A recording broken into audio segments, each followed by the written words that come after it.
What's good, everybody? My name is SWCJ, also known as SpadesWolf. We about to get straight into why Chief Keef stays away from Lil Durk. This contains information from the streets. Take everything we say with a grain of salt. At around 3 o'clock in the morning on June 5th, 2013, the Chicago Police Department were dispatched to the 7200 block of South Green Street after receiving a tip that there was a man with a loaded firearm walking around the area. When the Chicago police arrived on the scene, they spotted Lil Durk attempting to hide a loaded .40 caliber handgun inside of his Hyundai Sonata and immediately arrested Durk on the spot.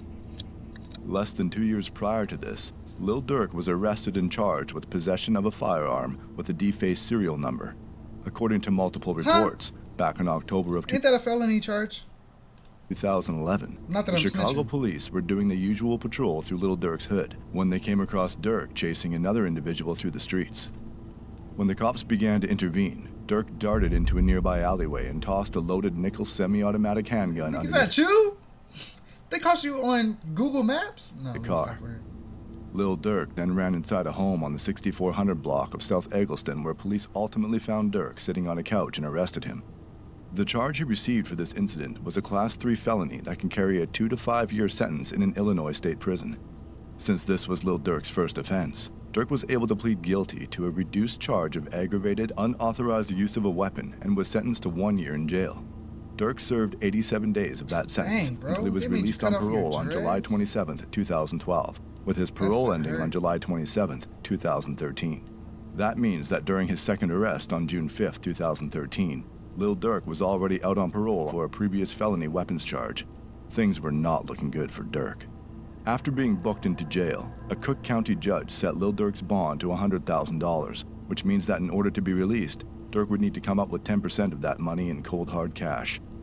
Despite being signed to Def Jam at the time, it seems that Lil Durk didn't have access to $10,000 and allegedly reached out to Chief Keef for some assistance, but Keef didn't show much of an interest in wanting to help Lil Durk out. While this was never confirmed by Durk or Keef themselves, it's pretty clear that there was something going on between the two. When Lil Durk was initially arrested, members of O Block, 300, 600, and more were tweeting out their condolences to Lil Durk.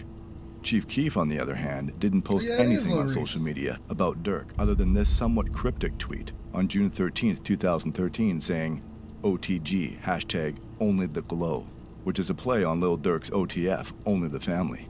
Durk sat in the Cook County jail for over a month before he could come up with the $10,000 bond money to be released, and according to rival rapper and gang member P. Rico, Lil Durk got beat up in jail, and even mentioned that the notorious shooter D. Rose wouldn't even leave his cell. Once home free, Durk took to Twitter and tweeted the infamous lyrics to Chief Keef's First Day Out, further hinting at the fact that Keef didn't bother to help him get out of jail. Days later, Chief Keef would once again tweet OTG. Lil Durk would then proceed to go on somewhat of a rant on Twitter, starting out with shouting out Lil Reese and Fredo Santana for keeping it real with him. Then goes on to say that Chief Keef would have been killed if it wasn't for his affiliation with 300.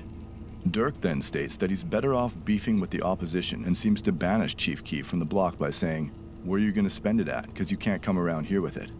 10 minutes later, Lil Durk continues his rant by saying, "All the money but can't go get D-Rose? Laugh out loud. Bad enough he's on your ass already." He then tweets, "If you're squad, why didn't you get T-Slick or D-Rose? You got a bigger deal, right?" And then ends his rant with, "Warning, I'm not Soulja Boy. This shit can get ugly." Chief Keef soon fires back by tweeting, "Just bought a 2013 four-wheeler for $10,000, which was the exact amount of money needed to bond out Lil Durk." Keef then goes on by saying he is O-Block and closes the conversation by saying he can't believe Lil Durk was stunted for Twitter. Chief Keef would then find himself in various legal situations throughout the rest of 2013 and even ended off the year by being sentenced to 90 days in a rehab facility in Malibu, California. Upon being released from rehab, Keef returned home only to find O-Block requesting $7,500 in cash to bail out an incarcerated O-Block member by the name of Cheif. Cheif was arrested on November 11, 2011 for aggravated battery and discharge of a firearm. He was being held in the Cook County Jail on a $250,000 bond and had been sitting in there for over 2 years at the time. O-Block claimed to already have around $18,000 for the bond, which is why they asked Chief Keef for $7,500, giving them $25,000 in total to bail out Cheif.